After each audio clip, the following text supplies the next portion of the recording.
So a few months ago, I made a video covering the rumor about potential Witcher 3 DLC that would be releasing before The Witcher 4. In that video, I parsed a quarterly financial report from CDPR, and in that report, they referenced a mysterious project being worked on by Fool's Theory. Fool's Theory are the devs who recently released the CRPG The Thaumaturge. They've been helping with The Witcher 4. They're slotted to be the devs on the Witcher 1 remake, and at the time, they were rumored to be the ones working on this mythical Witcher 3 DLC project. Well, this is no longer myth and rumor. CDPR has officially confirmed that the Witcher 3 Songs of the Past will be the new upcoming expansion set to launch in 2027. This confirmation comes to us via an announcement on X and in an update on the Witcher 3 Steam page. That's really the big news about this for right now. There's no trailer, no gameplay, no story information, or anything like that. However, CDPR did update the system requirements for The Witcher 3 going forward, which does have some interesting things in it that stood out to me and I think might be of concern to you. Now, across the board, the new minimum system requirements are a bit heftier than the original recommended system requirements. That makes me wonder if they're still doing things with Red Engine, or maybe if there's some spillover from Unreal Engine coming into this DLC. Here's what we know about the specs. The 3000 series Intel chip now needs to be an 8000 series. The AMD FX 8K now needs to be a Ryzen 5 2600 or higher.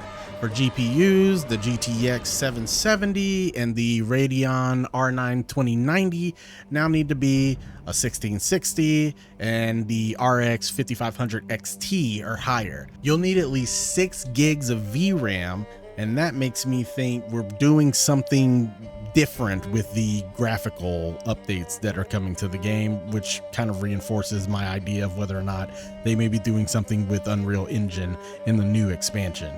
And to top it all off, you'll need 12 gigs of RAM, and that's up from the 8 gigs of the original.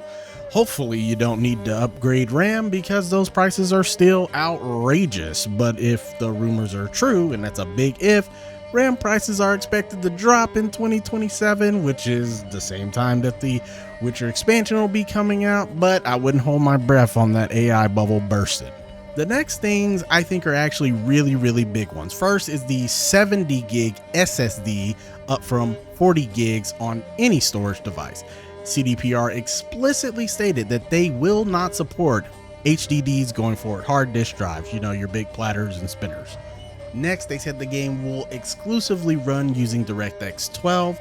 Sorry for all you DX11 guys out there. And finally, you will be required to have Windows 11. Which may not sound like a big deal, especially if you already are running Windows 11, or if you have a Windows 10 machine with a motherboard that's after 2016 and beyond. But remember, The Witcher 3 came out in 2015.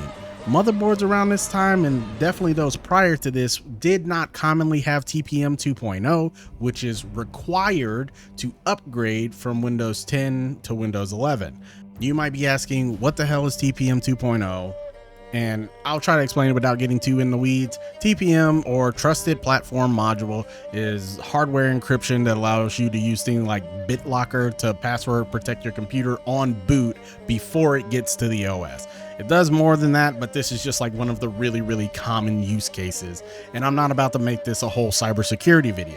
The main thing that you need to know is that TPM 2.0 is a requirement for upgrading to Windows 11 the normal way. There are ways to get around this, which you can look up.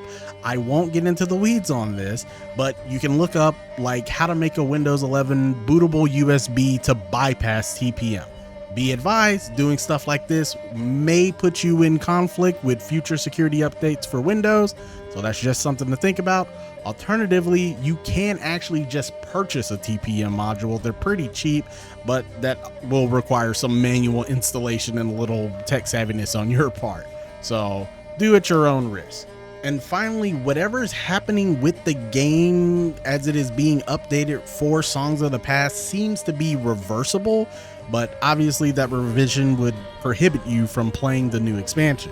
CDPR did post instructions on reverting back to previous versions of the game if that was something that you wanted to do. And that's really all the news we have on this so far. My guess is we'll see more of this later in the year. Maybe we get something at Summer Games Fest in June. I definitely don't think we're closing out the year without seeing some visual manifestation of what this expansion is and hearing more about it.